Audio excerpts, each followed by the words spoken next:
Go. Hi everyone. Welcome to the Wolf's Workshop episode. Last week, 2 weeks ago, our first episode, I talked about the very basics, what you require in terms of space and the major machines you need to pursue this hobby. Today we're going to be a little more specific.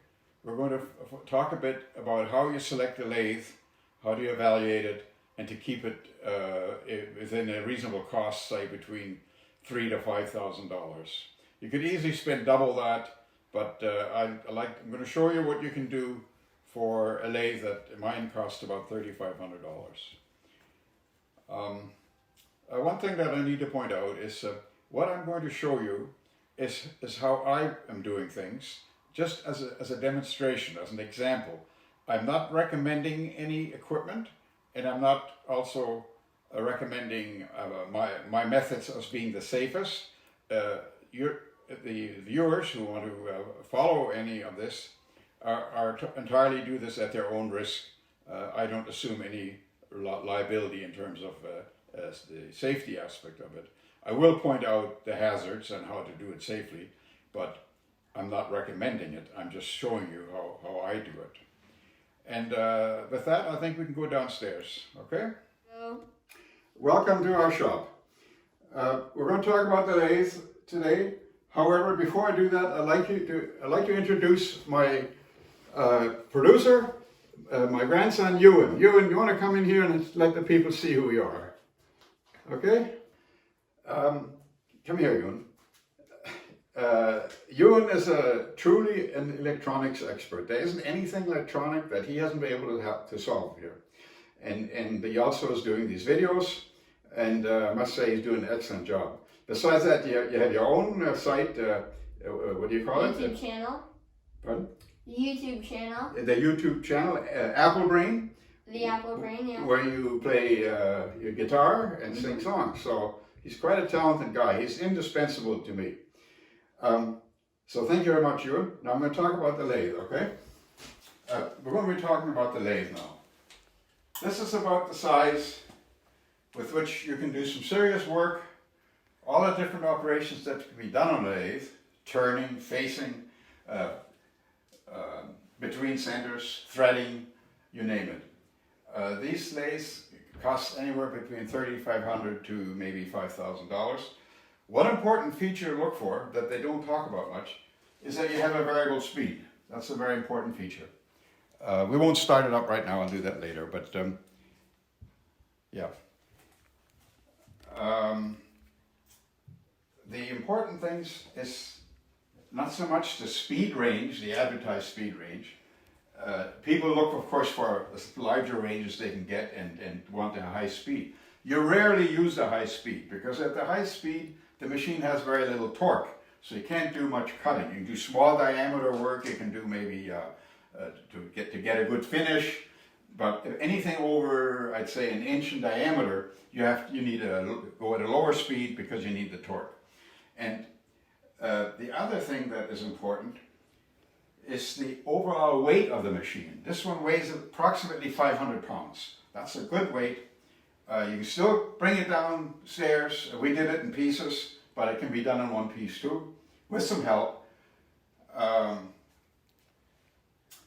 It's a little over I think it's close to 1.5 horsepower motor, which is actually adequate providing you have the right speed. We'll talk about that later. Because I enhanced this machine for more torque. And this is on another episode, we'll talk about what I did. And that's why right now the cover is removed. Obviously you shouldn't run a lathe like this, not just for your safety reasons, but also chips will fly in there and that's not good for the gears. So I need to make a larger cover because I added some things. The original cover is now too small. So that'll be done on another episode. The other characteristic is the manufacturers will specify the distance between the chuck and the tailstock. It's important, but it's not the most important thing. Most important thing is the rigidity, the weight, the swing diameter is important, but it's not the only thing. Variable speed, power feeds, both X and Y, and a combination tool post. By the way, I already changed the tool post on this one. This is a quick change tool post. I'll just show very quickly. Excuse me, I'll get my wrench.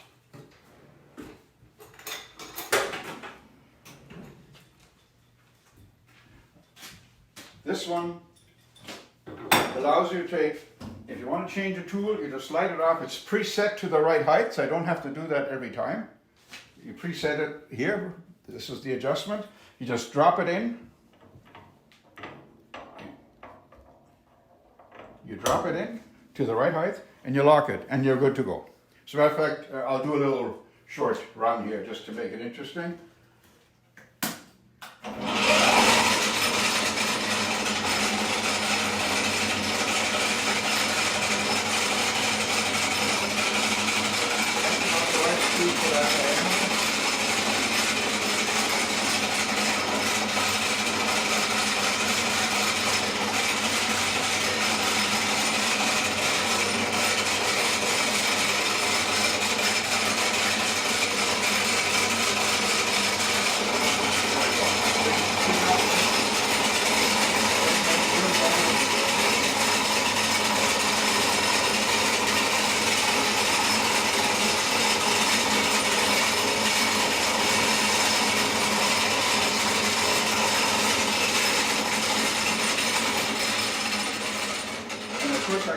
I can turn that, I'll demonstrate that. It's very simple, very effective.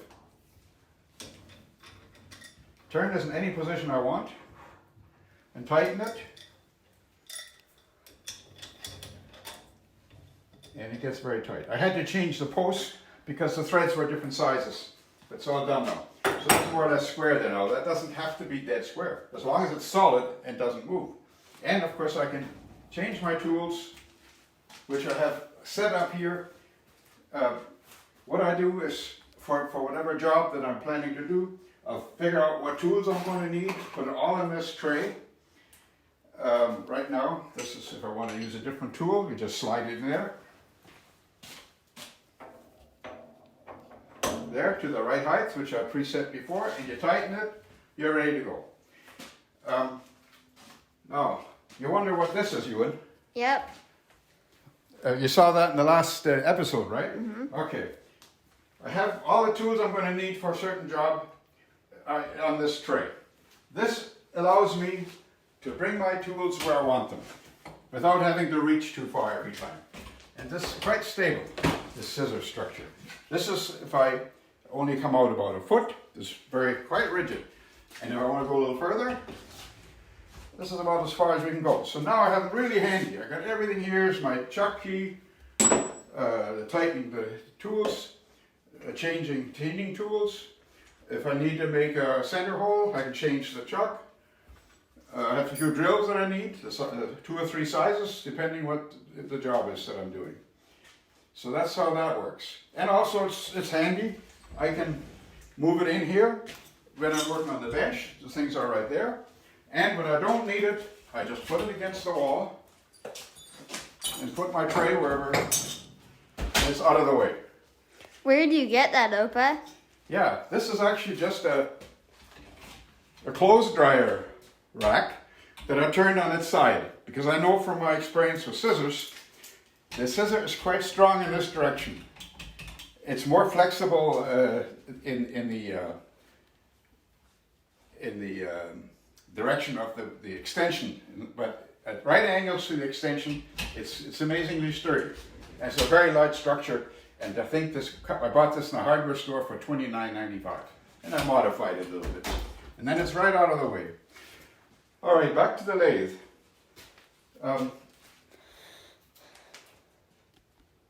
Yeah, in the machining trade, you have all kinds of dials and indicators and numbers. I actually put the different speeds up on the wall because when you take it, this used to be on the cover, but that's what I need to see when I'm changing gears, so I put it on the wall. All right, then next let's talk about the speed ranges. Obviously, there's a wide variety of operations that you can do with the lathe. The most common one is just turning, what I just demonstrated, and then also facing, going in and out. And I do this cross feed is done with this crank. The length along the Y direction is this way, and I can engage the power so that it can be powered backwards and forwards. That's pretty standard. Now the speed ranges. Besides the fact that you can go from almost zero to full speed, you can also have a low and a high range. I actually added a third range, but these aluminum pulleys that I made in the last couple of weeks give me a third range. But the most important thing is I increased the torque by a factor of 3.3, 3 and a third more torque than before, obviously at the sacrifice of speed. I added this spur gear here and a couple of other, an idler and a driving gear that is coupled to the pulley. I still use the same belt. I didn't have to change the belt length, but by moving it from here to here, it came up a little higher. So now the cover has to be modified, or else I'm going to make a new cover to cover this up. It also makes it a little noisier. The cover will offer some sound dampening too. Things that they don't tell you. I turned something at the beginning when I first started up. I'm going to take a moment to show a piece of steel here.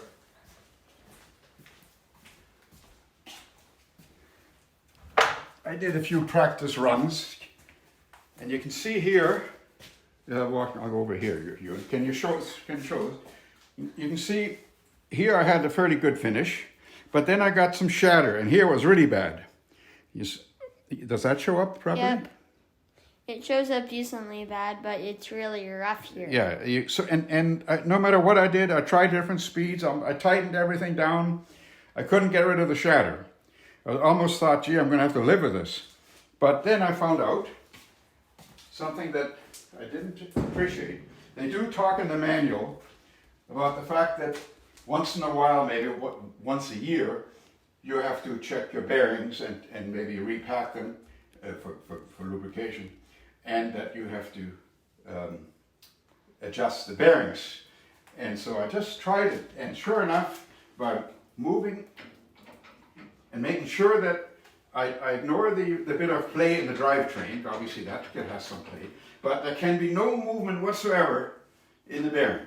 If there's any play in those bearings, you cannot do proper machining. Very key to it. And it's a very easy thing to take the play out.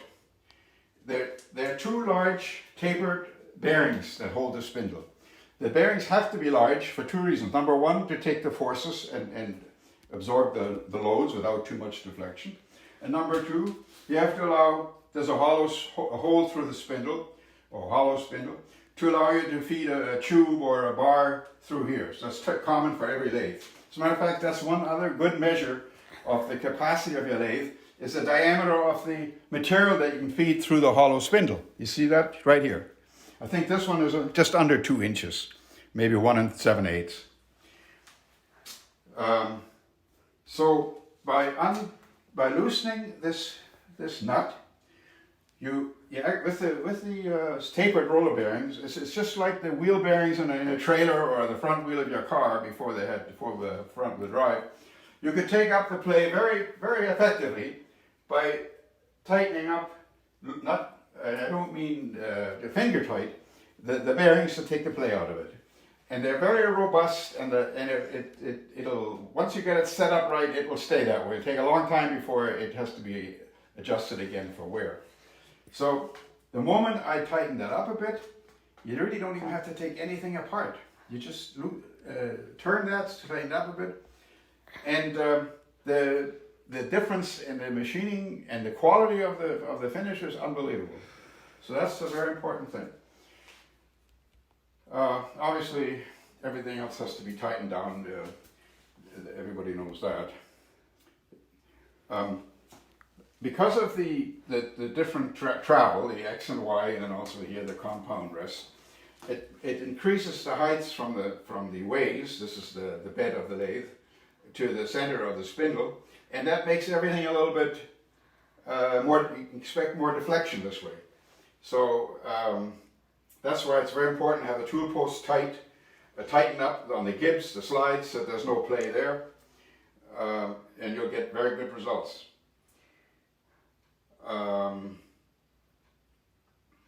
Oh yes, the lathe will most likely, if you buy a new one, will come with a 3-jaw and a 4-jaw chuck. I have a 4-jaw chuck in here right now. You want to come around and show that, okay? The 3-jaw independent chuck is one is self-centering. It only needs to be tightened at one of these points, and it will bring all 3 jaws in together. The only thing is, it can only do that within a certain tolerance. And I would say the repeatability of the universal chuck, the 3-jaw universal chuck, is maybe 5 to 10 thousandths of an inch. So if you're turning a shaft to fit a bearing onto, you would not be able to remove it for some reason, and if you have to do another operation and put it back in again and expect it to run true. It'll be 5 to 10 thousandths out of true, off center, and there's no way how you can fit a bearing on that. With a 4-jaw, you adjust each jaw independently, which means now I can control where the center of my center of rotation of the part is that I put in there, but it takes a bit of trial and error to get to the center. But it really, with a bit of practice, you can get to it very quickly. I would say when I put this piece of work in the chuck, I can, within 3 to 5 minutes, I can get it to run true within a thousandth of an inch by manually adjusting all the 4 jaws. There's a procedure, we won't go into that right now, but it turns out that your 4-jaw chuck will be used a lot more, has a lot more applications than the 3-jaw. Because you can do non-symmetrical pieces, you can turn an oblong or a square into a circle. All that you can do with a 4-jaw. You're much more limited on the 3-jaw chuck. Now, can we talk about the future episodes, Ewan? Sure. I'm going to talk in a little more detail about what I did to get more torque out of this lathe. This is a little more advanced project. It's not a beginner's project. So let's go through some beginner's projects. When I first got the equipment, I tried out a few things. First of all, I wanted to see if I could make a square block that is truly square. That's mostly on a milling machine. But also I had some other scrap pieces of metal that I wanted to make something useful out of. So I made this little clamp affair, and all it does is, if you have your mail, your bills or a piece of paper, whatever that you want to get to later, you can just put them in there, here. And it's heavy, which is good.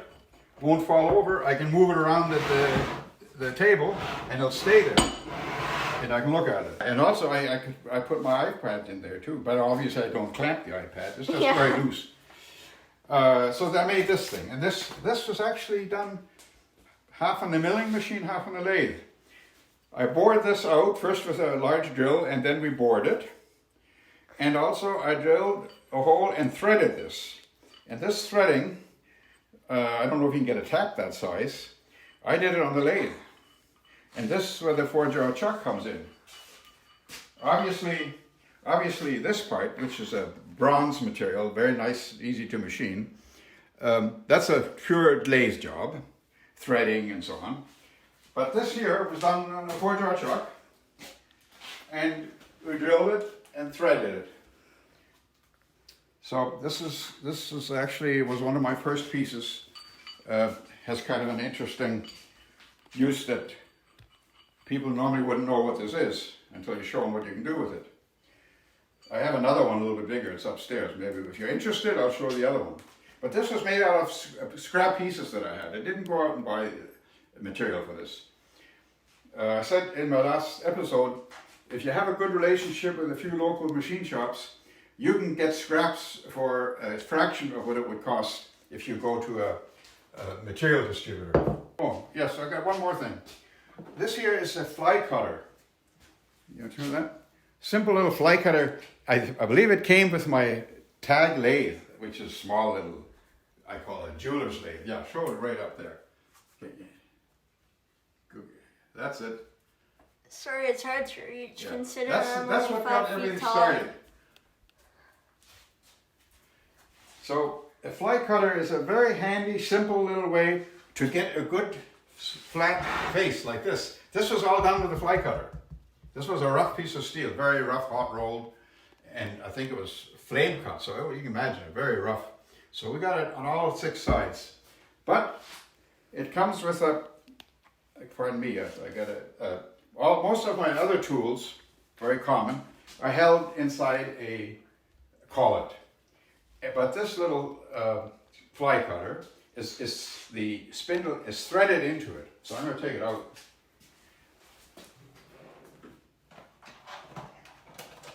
I thought I could get it by hand, but it was a bit too tight. Ugh. I can't. No, I don't know what happened. Somebody here. Notice I have these copper soft jaws. That copper just comes from a piece of copper pipe that I split down the middle and opened it up, and that's my soft jaws. So everybody, just a piece of normal half-inch water pipe that I had lying around. There we go. So this was another one of my first lathe jobs. Another piece of bronze. It's a little bit different material than the nut on that letter clamp. But it's hollow. I don't know whether it needs to be hollow. But it has a thread that tightens up to hold the cutter. And this part goes in a collet. I'll just show you something. We'll get a collet out. Pardon me, Ewan. That was, I believe, a 5/8, yep. So here we have a 5/8 collet. There's a very common way how to hold a cutter in the for the milling machine. They have some application to lathe too. This is a 5/8 spindle or shank, if you will, to hold our fly cutter. Can you see? Mm-hmm. And this would go in here, and you notice it's a bit loose because I turned it a bit too small. I would say it's probably 2,000 undersize. 2,000 doesn't seem like very much, but it's loose. Okay. The nice thing about the collets is, as you tighten them up, it clamps down on it and still stays centered. So as a result, it will hold this very securely and allow you to make nice flat surfaces like that all around. Now it leaves a little bit of a mark, and we'll talk about that later. But that's a very effective, quick way to do it. I'm getting a little bit off my topic. I was going to talk about the lathe. Okay, we'll talk about the tool post. The original tool post that came with the lathe, and that's typically when you buy one, that's what you get. The original tool post looks like this, and it has this lever on it that tightens the tool post, and it has 4 screws all around to hold your cutter. Now when you do this, usually you won't use all 4 positions, you use 2 or 3 positions, but you've always got to get the height of the cutter because you've got to always have it near the center of rotation. And that means you have to shim it in between, and that's where I have here a whole bunch of these pieces that you lay in there, and then thinner ones that are from an old saw blade until you get the right height. This is a pretty tedious job if you have to do it every time you change your cutter. That's why the quick change tool holder is so much faster. So anybody who wants this one, I can send it to you. The tool post is a big time saver. I should point out, This is a hobby that we do for pleasure and reward. We have to enjoy it. And to enjoy it, you've got to have some proficiency. You've got to be confident that you can get the result. Confident in yourself.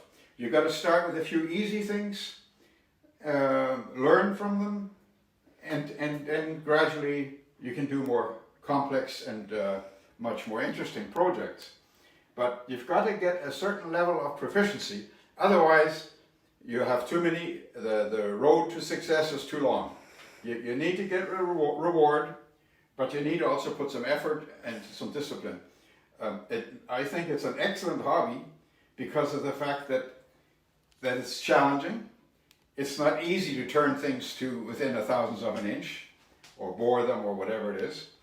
But there's not procedures. If you follow them properly, you understand what you're doing, then it's actually fairly easy to achieve that kind of precision and to get good results that is very satisfying. And I think with that, we'll end this episode. I got lots more to talk about in future episodes. We'll go into more detail. I appreciate the feedback we've had so far.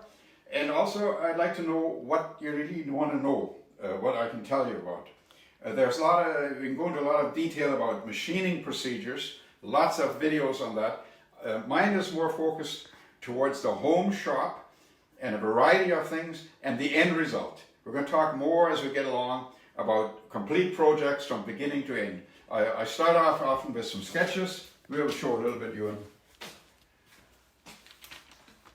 Few things I'm going to make in the future, ideas, because that's what originally what how I started after I got my engineering degree. But I already started this taking a liking to the machining operations when I was in high school. I would say in grade 9 and 10. I had a shop teacher that I really looked up to and listened to him, and that's where I got my love for this kind of work. So thank you very much. Don't forget to subscribe and give us thumbs up and all the other things. Thank you very much, and I look forward to the next episode. Bye.